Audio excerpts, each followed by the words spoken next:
The game's changing when it comes to using retirement accounts for emergencies. Hi, this is financial planner Sean Mullaney. Let's discuss. And let me start off with a big time caveat. If you face a financial emergency, in most cases, especially if you're below 59 and a half, it's best to use a taxable account, like a savings account, a checking account, even a taxable brokerage account to handle that emergency in most cases than it is to use a tax advantage retirement account. Usually we're trying to avoid using tax advantage retirement accounts, Roth IRAs, traditional IRAs, 401ks, 457s, 403bs, those sorts of things. We try not to use those for emergencies. But look, it happens. Folks sometimes have to access retirement accounts to handle financial emergencies. And it used to be, before Secure 2.0 for the most part, the name of the game was, okay, we're probably going to have an income tax hit on that. We won't if it's from a Roth IRA in many cases. But if it's from a traditional IRA, traditional 401k, we got the income tax hit on that. And the questions become two questions. One, can we avoid the 10% penalty? Because there are penalty exceptions. I'll link to an IRS website detailing some of those exceptions. And then two, maybe if things turn around real quick from emergency situation to we got things in control, maybe we could do a 60-day rollover to get that money back into the account so it's growing tax-free, tax-deferred. That used to be the lay of the land when it came to, okay, we have an emergency, we take money out of a retirement account, now what are the things we can think about going forward? Secure 2.0 and some other legislation comes in, and there's a second aspect to this game, and it's this. Congress over the last few years, and especially in Secure 2.0, has come up with a new mechanism. I refer to this new mechanism as a 3-year payback. There are certain things that qualify for withdrawing money from a retirement account and paying it back in 3 years.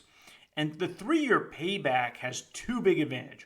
One is that you could get that money back into the retirement account within 3 years. So now it can grow for our future tax deferred or tax free if it's in a Roth account. So that's really cool. And then the second one is, even if you don't put the money back in, it's automatically penalty exempt. So we don't have to pay that 10% penalty.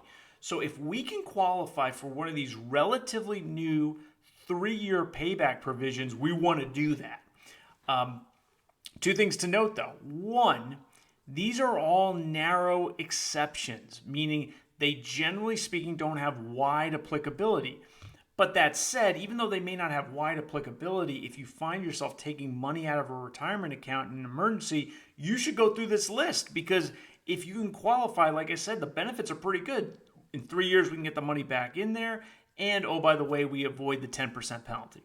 So that's the first thing to keep in mind. The second thing to keep in mind is, as of this recording, neither I nor any financial planner out there knows what's going on fully with these 3-year payback provisions because they're so new and they're so novel. The IRS and Treasury are going to have to issue so much regulation, guidance, other rules around these things. Even if they issue that tomorrow, which they're not, right? It's going to take some time. It's going to take time for practitioners like me to study this, get to know these rules. So everything I say is still, I'm learning, and so is everybody else out there on this, right? If you find yourself in an emergency and you're thinking about taking money out of a retirement account, and again, you want to think long and hard, you want to think about these 3-year payback provisions. There's one that I refer to as minor emergency withdrawals. Unfortunately, it starts in the year 2024 and it's limited to a $1,000 distribution. So that's not that great, but every little bit helps. There's one for domestic abuse victims that starts in 2024. If someone has been the victim of domestic abuse, and I think they want to be broadly defining that, right? They don't want to be narrowly defining that. But again, that's a really bad situation.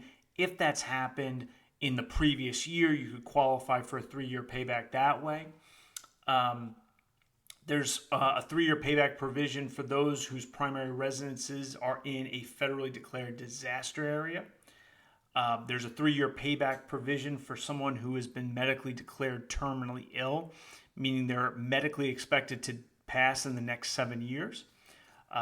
There's one that dates pre-Secure 2.0 that's called a qualified birth or adoption distribution, right? So Secure 1.0 back in late 2019 introduced this. It's limited to $5,000 per parent, so it's not so great, but within a year of the birth, after a birth or adoption of a child, you'd have access to $5,000 in a 3-year payback rule.